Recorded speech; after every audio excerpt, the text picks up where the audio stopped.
It is a great honour to take up this role, and I'm very grateful to the membership of BERA for your support. I'm also grateful to my family and friends, and for all their encouragement and support over the years. I want to start actually by paying tribute to the fantastic work that Mary has done over the past 2 years as our president. I'm very reassured that she will continue to work in support of my efforts over the next year. As she put it in Research Intelligence, she plans to ride shotgun to me over the next year. So I'm not quite sure what she's expecting. I also offer sincere thanks to Nick Johnson, Fazana Rahman, and Mark Donoghue in the BERA office, who over recent years have created a fantastic professional operation. The organisation, BERA, has been transformed by them, and this enables us to think increasingly strategically about our role as the leading learned society for educational research in the UK. And finally, in these thanks to all members of BERA Council and to members of the committees of BERA and to the SIG conveners, who each take their responsibilities very seriously and of course carry them out entirely voluntarily. It's their passion and commitment for high quality educational research that sustains and develops the association. 2 years ago, in her presidential address, Mary offered 6 C concepts, which, if achieved, could all give rise to growing confidence: consolidation, coordination, collaboration, cumulation, communication, conversation. And if we strove, she argued, to achieve and develop these 6 concepts, we could have growing confidence in educational research. And indeed, I think there is a real sense in which we have been moving in that direction, in spite of, and I'll come on to these, some of the growing threats that we have had to face and some of the challenges. Indeed, Mary, you actually started your address with another C word, controversies, and I suspect that that's a key aspect of what I'm going to be talking about today. Presidential addresses, and I've heard a few in my time, tend to be one of the following in nature: either personal or perhaps discursive or political.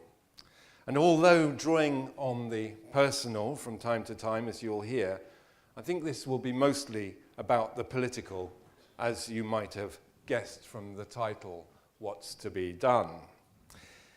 It has to be political, such is the serious situation we find ourselves in. And as BERA reaches a certain middle age, we're approaching our 40th anniversary, we're moving into our 40th year, I thought you would be interested in this quotation.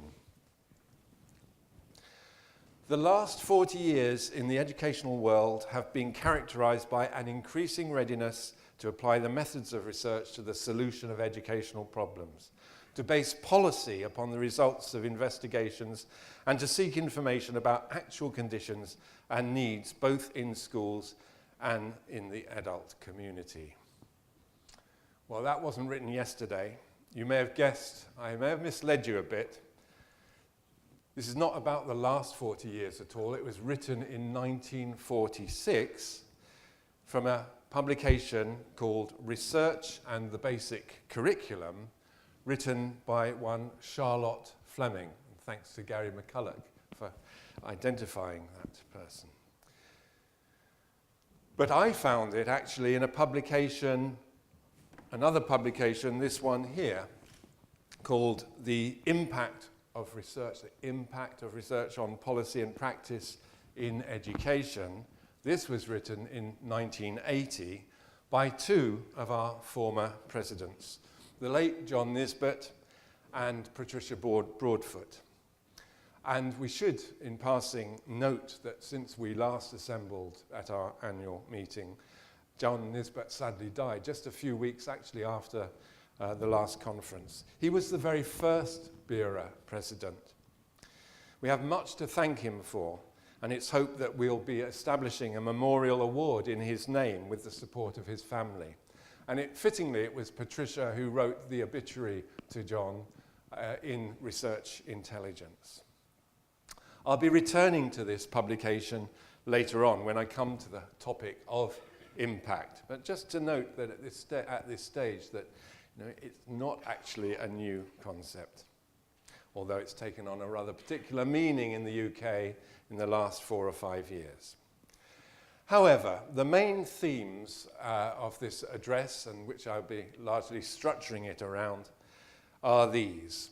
Let's start by looking at wider social questions, invoking Raymond Williams's concept of the long revolution and suggesting we've had rather a quick counter-revolution. Then to turn to education in Britain, and particularly picking up the themes of trust and around educational professionals. Before focusing in more specifically on educational research and its position in our contemporary democracy.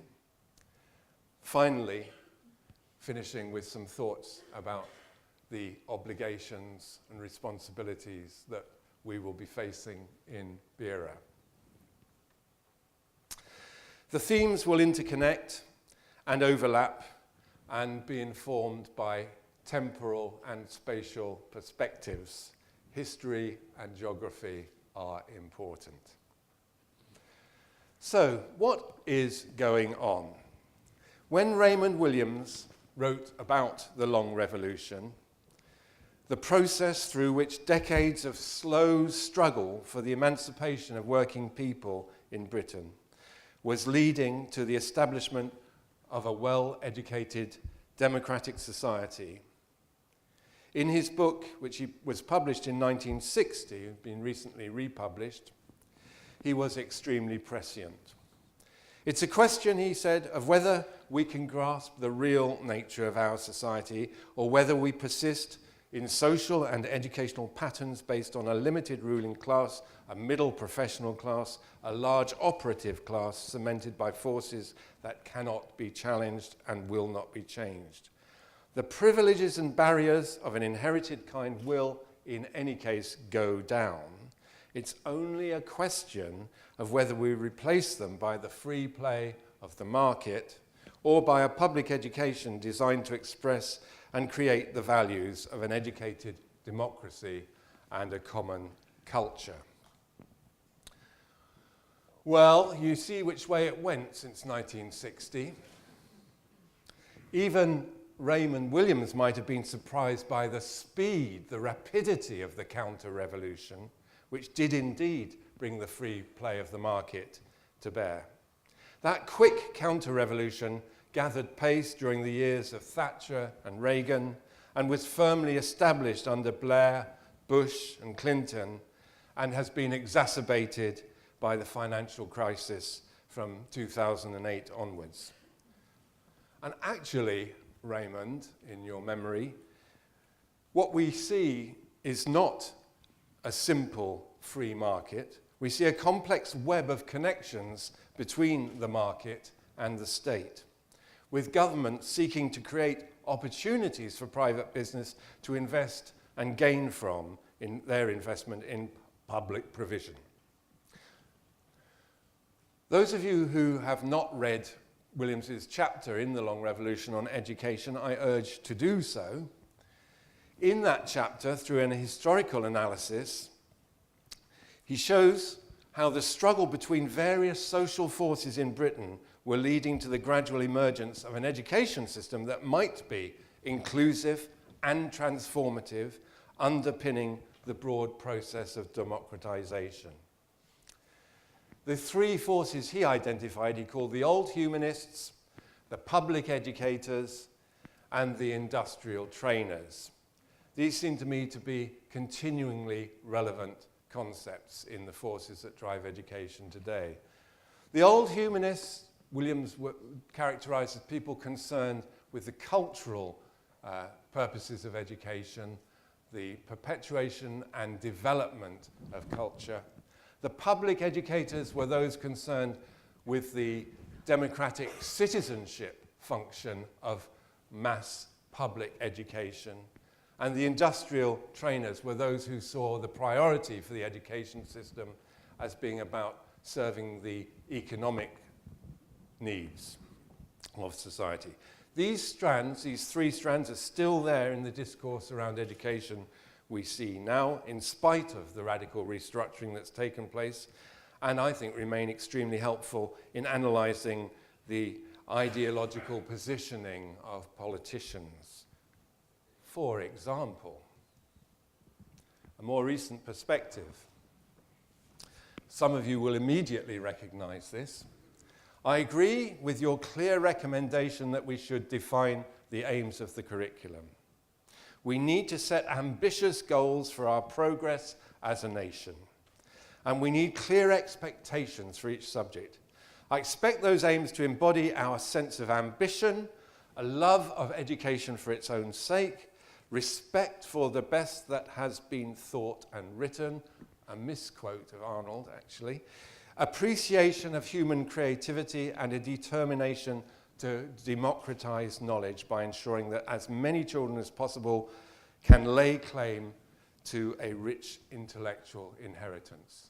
Who could possibly argue with that? But these were the words of the current Secretary of State for Education in England, Michael Gove, in a letter that he wrote to the expert group that Mary was a member of, the chair of the expert group, Tim Oates, when they offered him their advice on the national curriculum. So in terms of Williams' categories, interestingly, what is missing here is the industrial trainer ideology. But we have both the old humanist and indeed the public educator ideologies writ large. In spite of Mr. Gove's apparent neglect of the economic imperative that had been so dominant in the minds of, for example, Jim Callaghan, Kenneth Baker, Tony Blair, to name a few, the impacts of neoliberalism and globalization on education across the UK have been many and various. Indeed, one of the key insights in the UK arises from home internal comparisons, is that the similarities and differences are very revealing of the influence of what have been called embedded contexts in each of the four nations and the way in which policies travel. The notion of glocalization, or I think Bob Lingard's phrase is vernacular globalization, that has been well played out in the context of the UK. The balance between national culture and tradition on the one hand and global economic and ideological forces on the other. And if we look at the UK, it's clear that the counter-revolution in education has taken a much stronger hold in England than in other parts of the UK. The power of these home international perspectives did emerge for me when I moved to work in Scotland in 2001, and more of that later when we come on to teacher education. As I have argued before elsewhere, there's indeed something very peculiar about the English case. It's not just that the performative agenda has been adopted much more fully here. I hesitate to say wholeheartedly because there's been considerable resistance. But also, there is an apparent deep reluctance in England, in spite of the all-party concern to keep the kingdom united. There's an apparent deep reluctance in England to learn from what's happening in other parts of the UK. Pasi Sahlberg, in his impressive book, Finnish Lessons, has described the germ, the global education reform movement, and suggests that it has these 5 particular characteristics, which I think are familiar to most of us. Standardization, the introduction of standards, increasing focus on core subjects, a prescribed curriculum, a transfer of models from the corporate world, and high-stakes accountability policies. It becomes clear in Sahlberg's book that Finland's success is built upon a very different background from that in England or even the wider UK, which is a much more stratified society with institutions of privilege for the privileged than is Finland. In the spirit level, Wilkinson and Pickett famously demonstrated that the gap between rich and poor has increased substantially in the UK as well as in the US since 1975, but they've also showed, by looking at other countries, how across a great wide range of social provision, including health and education, greater equality tends to be associated with greater, better quality. And the geographer Danny Dorling, in a scathing attack on the continuing use of 19th century thinking about human ability and intellectual capacity to justify educational inequalities, suggests that the global mechanisms such as PISA, developed by the OECD, offer a continuing rationale for this backward thinking that undermines attempts to open up learning for all. And you could see Dorling's chapter on education in that book, Injustice, or his recent article in The Guardian. Indeed, thinking of PISA, the power of numbers in the governance of education across the world is increasingly apparent. Whether we look locally at the tyranny of testing in one country, to use Warwick Mansell's phrase, or at the governance by numbers of education in the so-called knowledge economy, the work that Jenny Osger and others have been undertaking. Numbers rule okay. And of course that has implications for research, which I hope I'll have time to talk about. So that gives you a sense of how I see what's been happening in general social terms over the last period. To turn more specifically, though, and look at education, contemporary education in the UK, actually that map comes from the revenue and customs, and interestingly, they seem to think England is subdivided into quite a lot of different little nations of an equivalence to Wales or Northern Ireland. But that is consistent with the point I'm about to make. The UK may be thought of as having 4 major education systems, one for each jurisdiction. These systems may be seen to cover the public provision of education from early years right through to higher and community education. And this simple assertion is something that's perhaps taken for granted by parents and students across the 4 nations, that each country has its own system. Indeed, in the 3 smaller nations, one can see some evidence of attempts to bring real coherence into the relationship between different parts of those systems, links between early years, school, higher, further and higher education. However, in England, there are some real difficulties in seeing educational provision as a system. There's not only the continuing problematic of a parallel private system, not only in England, of course, that caters mainly for the wealthy and is extremely effective at reproducing the social hierarchy that permeates English society, as is shown almost week in, week out by stories about my own and other elite universities continuing to favour the private sector, in spite of serious efforts to counter that process. But there's a wider sense in which it's not clear at all that we do have a system. A former academic secretary of BERA, Martin Lorne, has argued in an article in the European Educational Research Journal that historically there has not been a system in England, but rather perhaps several systems. The administration even of publicly provided education in England has been deeply fractured, with many different stakeholders holding some major responsibilities. And the connections between school education and further and higher education are far from straightforward. Different ministries are involved, and of course, especially since the introduction of fees, a completely different view of the economic relationship between the student and the provider in higher education, with the higher education itself increasingly seen as a commodity to be purchased rather than as a public good, let alone as an entitlement. Lorne goes on to suggest that even within the school sector, we're currently seeing the continuing dismantling of any semblance of an actual democratically accountable system. This process started, as I mentioned earlier, under the Thatcher and Major governments. And remember Brian Simon's, another former BERA president, analysis and predictions in 1988 in his book Bending the Rules. That process took hold under New Labour and seems to be rapidly accelerating under the coalition government. Indeed, this process is exemplified in the very phrase that has been adopted by the Secretary of State and his officers in the name of greater local autonomy and leadership, a school-led system.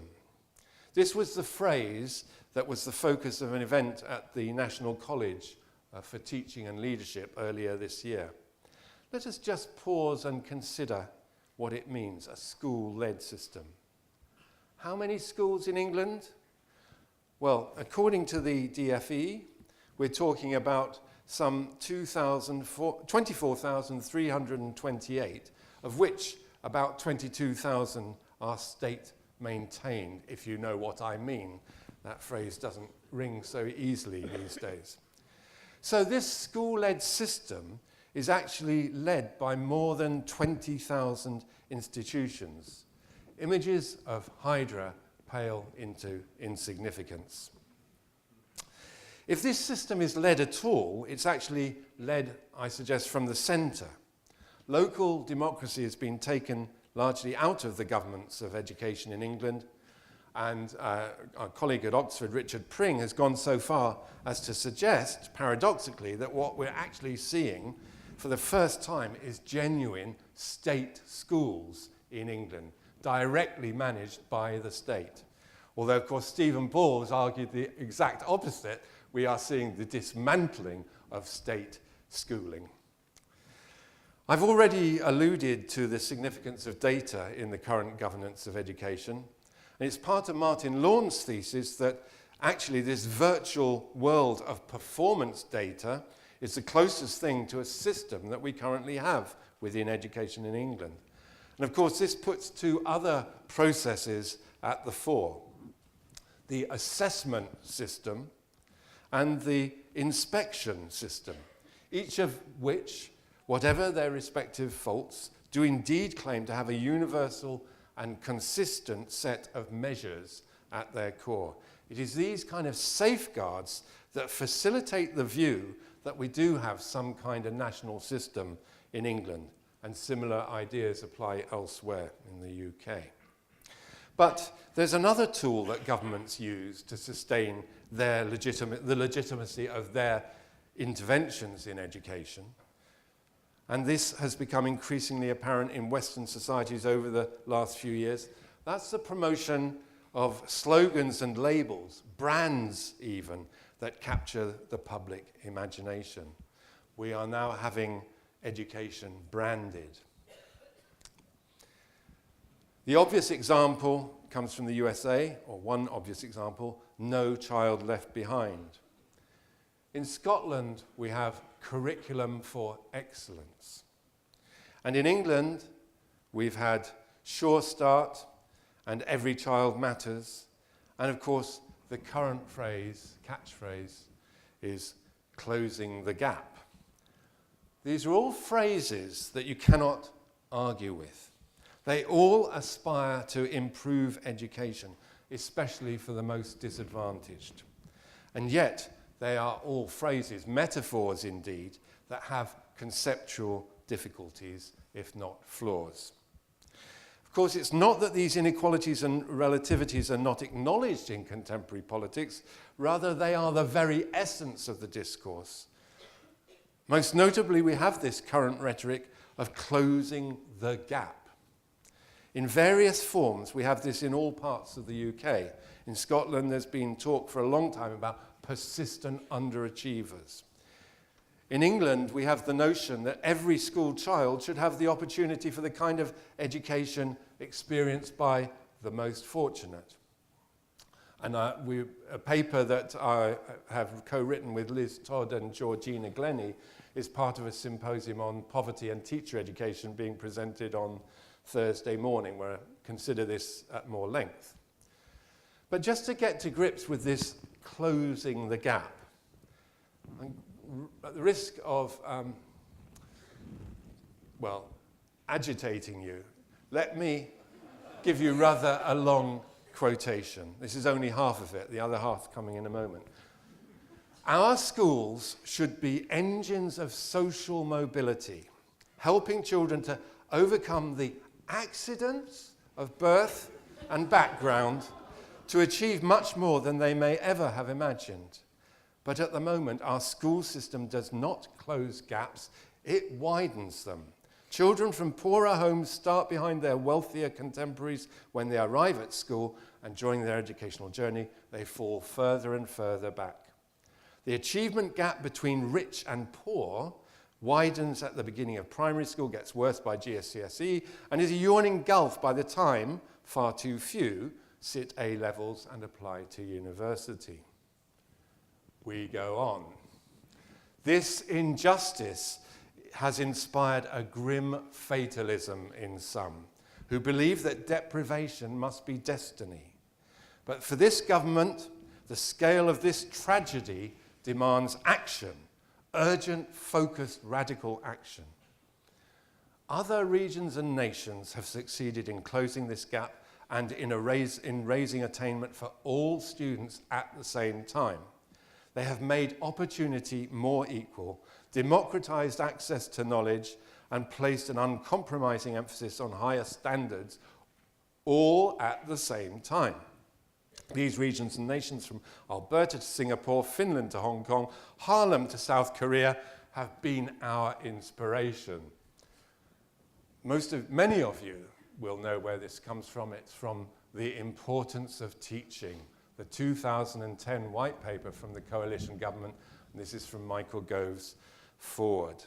Interestingly, he doesn't talk so much about Finland these days, presumably since he realized there's far less income inequality there, and that teachers are respected and trained to master's level on entry, and there's no inspection system or equivalent accountability measures. That's closing the gap. That's the arguments that are being put forward as the basis for current government policies. The recent report from the National Children's Bureau, as well as even more recent American Indian research reported only last week in the journal Science, all confirm the continuing direct impact of poverty on children's learning. Rich and poor, poverty and wealth. It is preventing the gap that should be our prime focus, not closing it. And of course, that is what many early years initiatives are seeking to do, to prevent that gap opening up before primary school. And those initiatives are critically important and must be defended. But even when such work is successful, the gap will still emerge. That is, unless we address the social and income inequalities as well as the learning environments.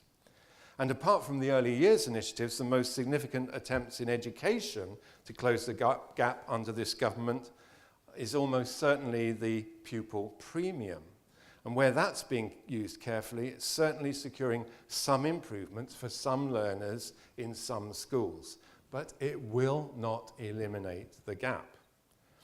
There's also a range of pedagogical initiatives that focus on the most vulnerable children at present, such as those being rolled out with the randomized control trial style work being undertaken for the National College, or being undertaken by various organisations and schools funded by the Education Endowment Fund, Sutton Trust.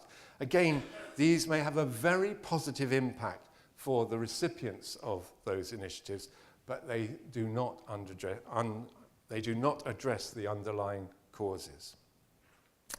At the same time as we observe these initiatives being undertaken, we see growing reduction in welfare benefits.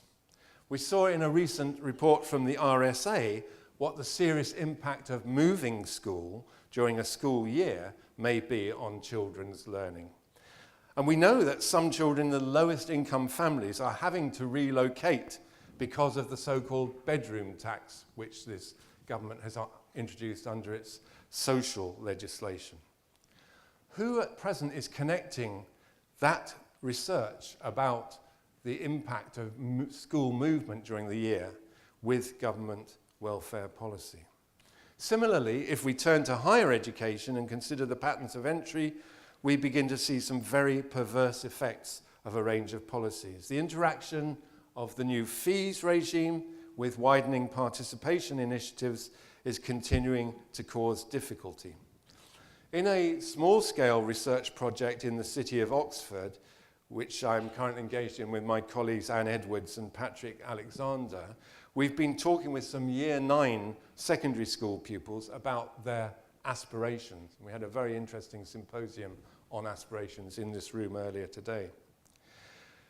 In the city of Oxford, these are young people growing up with two of the most successful universities of their respective types on their doorstep, sometimes literally, and where teachers are very keen to raise aspiration and ambition. And although we haven't finished writing this up yet, I can give you some insights into some of the findings that are emerging. Some school students think the purpose of achieving good A-levels is to avoid the need to go to university. Good A-levels can lead straight to a good job. It's only if you get poor results at A-level that you may need to get to university in order to improve your job chances. But of course, that's a much more expensive way to get a job. Secondly, making subject choices in school is becoming a very functional task. What will you succeed at? What will lead to gainful employment? For many students, there is no suggestion at all about interest, let alone passion for a subject. And likewise, many teachers are tending to focus so much on results that they're forgetting about their commitment to the actual subject. And thirdly, in terms of images of college and university, the young people's figured worlds of university are more strongly shaped, this is in the city of Oxford, more strongly shaped by media images, especially soaps and films on TV, than by institutions that lie on their doorsteps. And those media images are very often derived from the USA and actually turn out to be high schools in the States rather than higher education. And that's in Oxford, and in spite of one of the most active widening participation programs anywhere, involving both universities and many other organisations, and in spite of school leaders and teachers who do have very high aspirations for their students. But what has all this actually got to do with educational research in the UK? Well, I hope you begin to see a theme about the important contribution that educational research should be making in our society. One small example there at the end of that section of my own, although it's clearly not always having, educational research is not always having that kind of influence at present. Sometimes because the research is not being carried out, and sometimes because it's being ignored by those who should look at it. USET, the University's Council for the Education of Teachers, and BERA have had two major joint initiatives over the last few years, and I was fortunate to play a part in both of them, along with several other colleagues here and elsewhere. One was to look at the impact of the research assessment exercise in 2008, and that certainly demonstrated some strange and unintended consequences of the introduction of such excessive performativity into educational research. The other joint initiative was to review current policies in relation to educational research across the UK.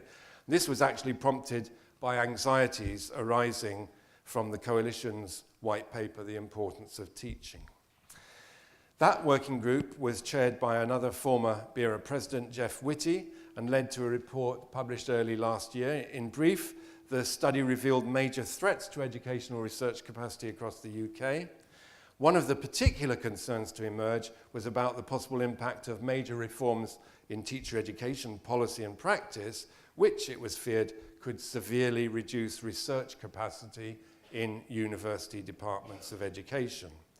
This story is probably very familiar to many BERA delegates, but in essence, it's about the drive to increase the school-basedness of teacher education, particularly in England, through a programme called School Direct. Indeed, in the light of this policy, we have already seen a number of higher education institutions reviewing their education departments and considering the nature and scale of their continuing commitment to this subject. Among the recommendations included in the USET BERA report are two I wish to mention here. One was to establish an ongoing observatory designed to monitor these matters on a regular basis across the 4 nations of the UK, and something that BERA certainly believes it has a moral obligation to undertake and has plans afoot to establish this. The other recommendation was to carry out an investigation into the relationship between research and teacher education. So, an inquiry into research and teacher education has been established. It's being carried out as a joint venture between BERA and the Royal Society for the Arts, RSA. And it's important to stress that teacher education and educational research are not one and the same, but the simple truth is that across the UK, the capacity of university departments of education is generally, but not entirely, linked to the provision for teacher education. John Furlong's book, Education, the Anatomy of a Discipline, which he talked about here last year, is very much about that linkage. Indeed, it is John, another former BERA president, who's chairing the steering group for the inquiry. This, of course, is another lesson where the home international comparison is extremely revealing. There are increasing divergences between teacher education in our 4 nations. And that's the theme of one of 6 papers that's been commissioned by the inquiry, a team coordinated by Moira Hume from the University of Glasgow. You can hear more about the inquiry and get a sense of the emerging findings that will soon be published in a session tomorrow here at 11 a.m. here at the university in, interestingly, room 101 in the Fulton building. Careful, John.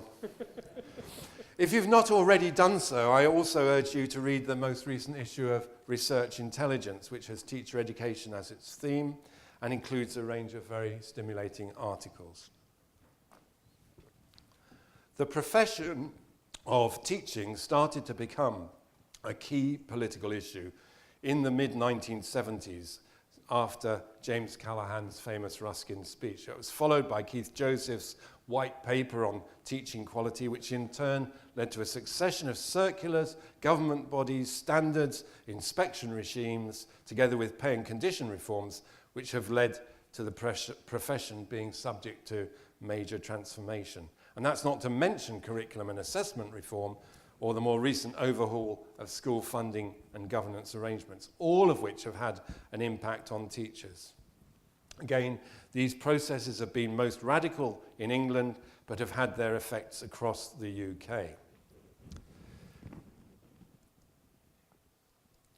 I have 2 questions to ask you to think about. What contribution have teachers made to all those processes of reform of their work?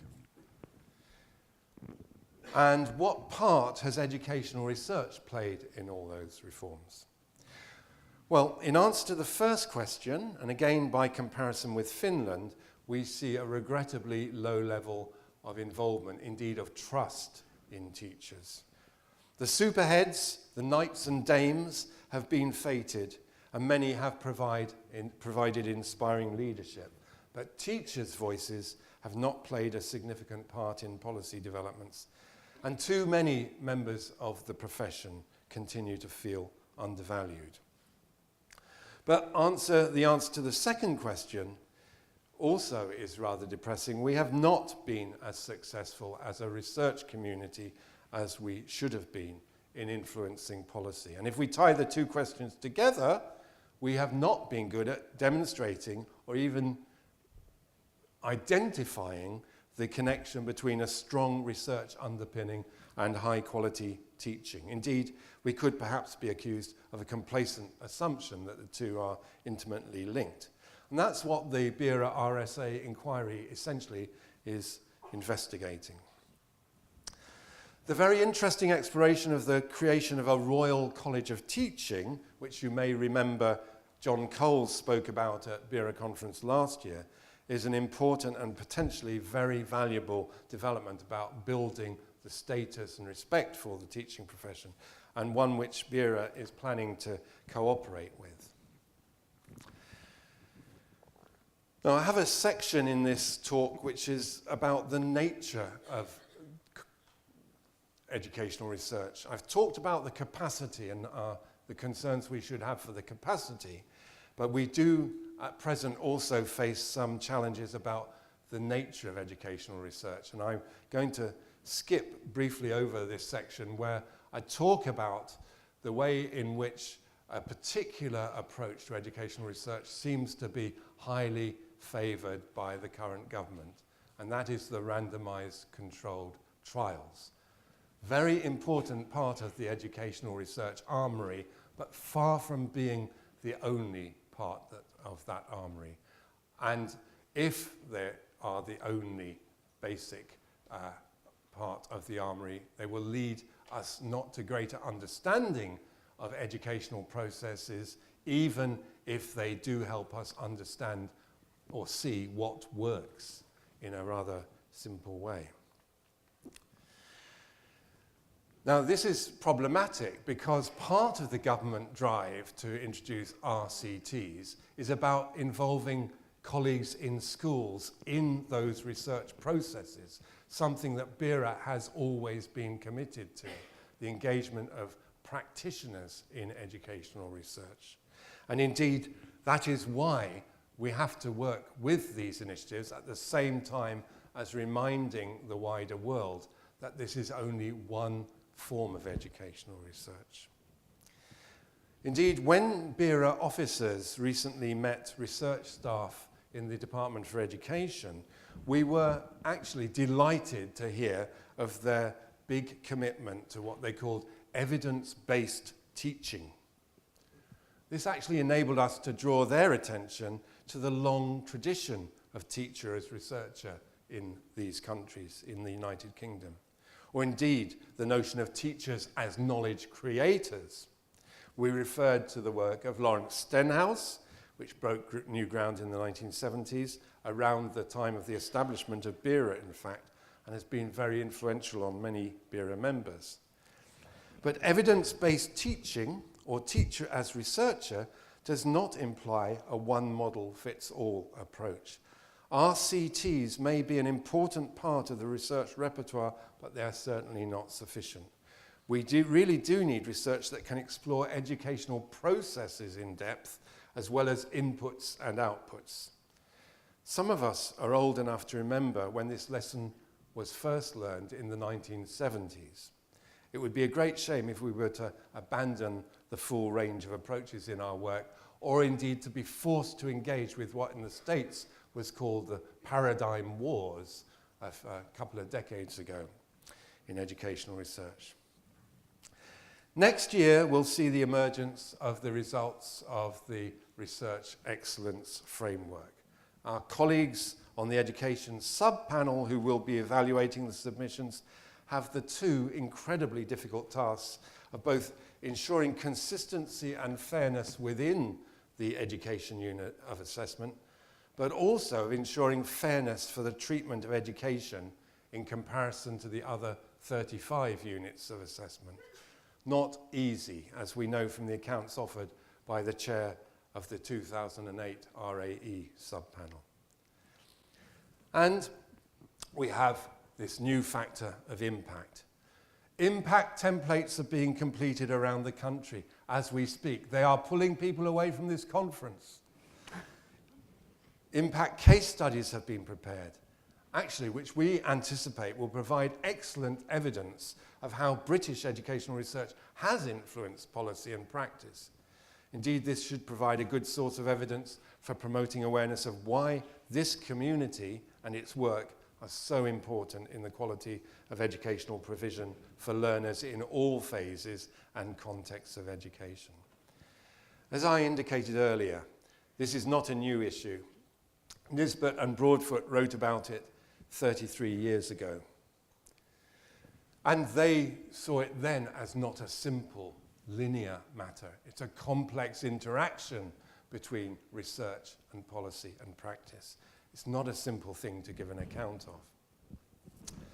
There was a great deal of work in the 1990s and the noughties considering the use of evidence and research in education, including work done by Judy Seber, Sandra Nutley, and others. And it was a key concern of the Teaching and Learning Research Programme and of the Strategic Forum for Research in Education, both of which both those initiatives have been significant influences on BERA's strategy. And BERA itself has consistently attempted to develop this agenda, both through interacting with the policy and practitioner communities in various ways, but also explicitly through publications and events.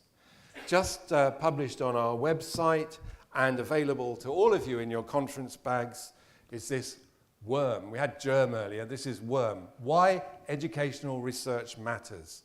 It was originally developed to provide evidence for the comprehensive spending review, to provide evidence about the importance of adequate funding for educational research, full of good examples of the impact of British educational research on policy and practice. And there's a whole new set of insights published by BERA this week. Steve Strand on ethnic minority achievement, Jackie Lumby on disengaged young people, Donna Cross on bullying, Stephen Rogers, who got his award earlier today, on personalisation. If this list represents breadth, it also shows the priority given in much research in Britain to social justice issues in education. So, moving towards a conclusion and focusing on our own organisation for the last few minutes. As we approach our 40th anniversary, the message I want to leave ringing in your ears is this positive one. We have much to celebrate about the quality, creativity, and diversity of educational research. However, this is no time to be complacent in our celebration. This is a time to use our celebration to raise much wider awareness of the important contribution that educational research makes in society. This will be a year, we will see at least 2 years of raising the profile of British educational research. 2014 may be our anniversary. It's also the year of the vote on Scottish independence. And 2015 is likely to be the year of the next general election. 2 years using all the evidence we have available for demonstrating to policymakers and politicians that they do need high-quality educational research to support the development of the world-class education system that the politicians like to talk about. And that research needs to be funded, and it needs to be founded on a commitment to independence and critical thought. And the most powerful leverage on politicians will come through influencing the wider electorate, and in particular, parents and students themselves.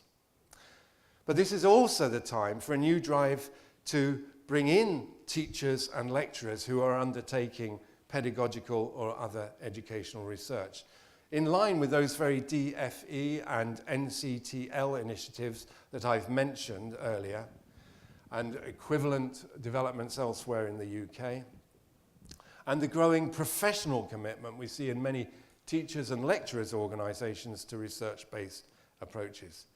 Education is far too important to be left in the hands of ideologically motivated and personally ambitious politicians.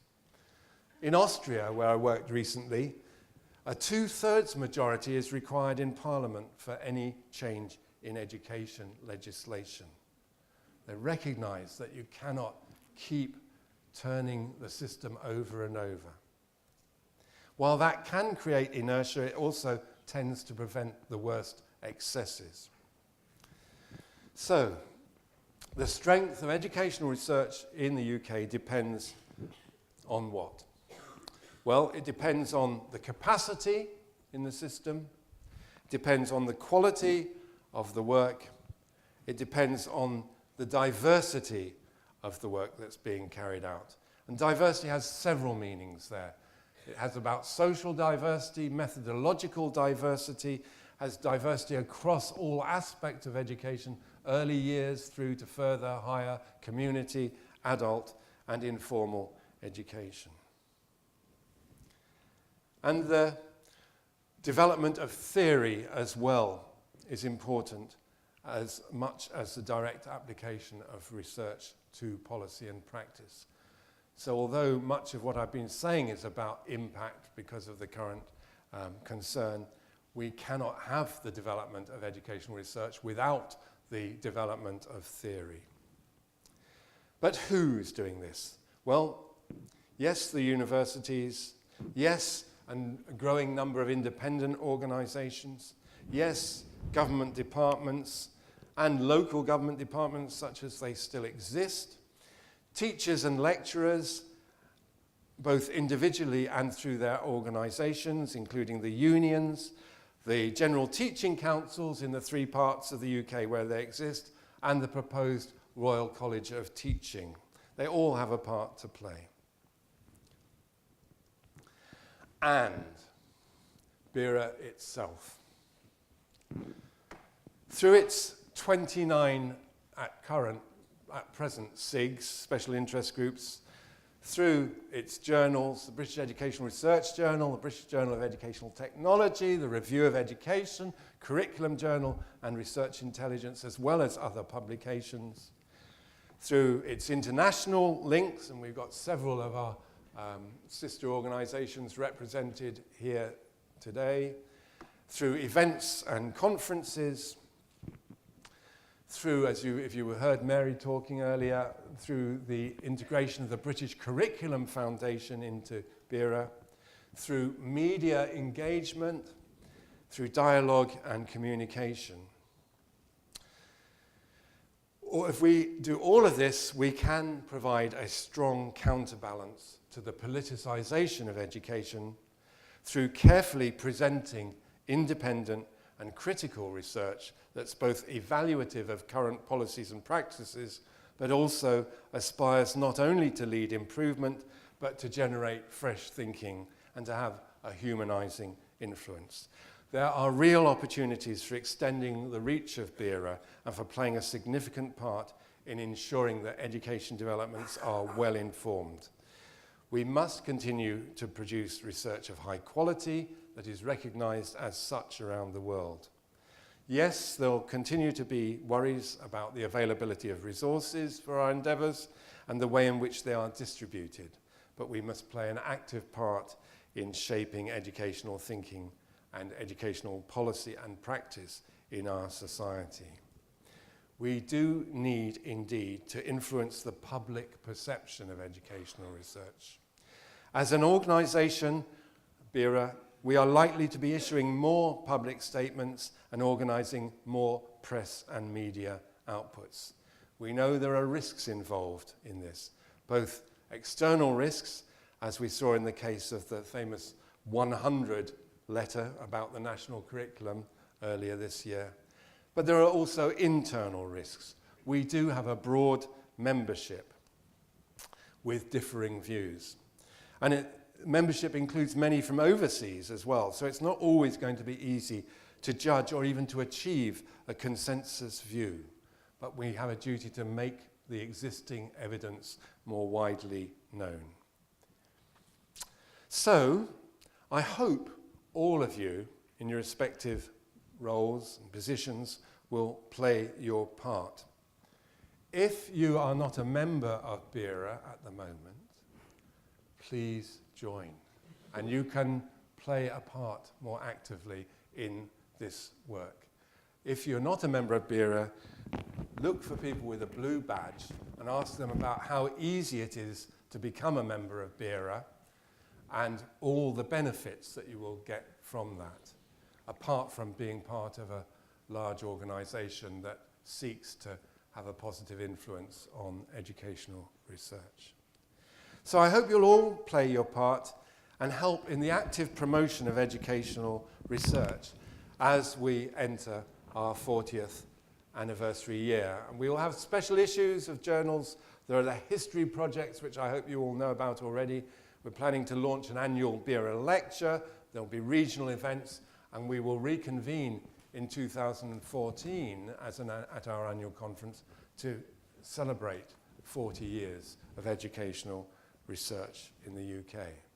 So I hope I've given you a feeling of what is to be done. Thank you for listening.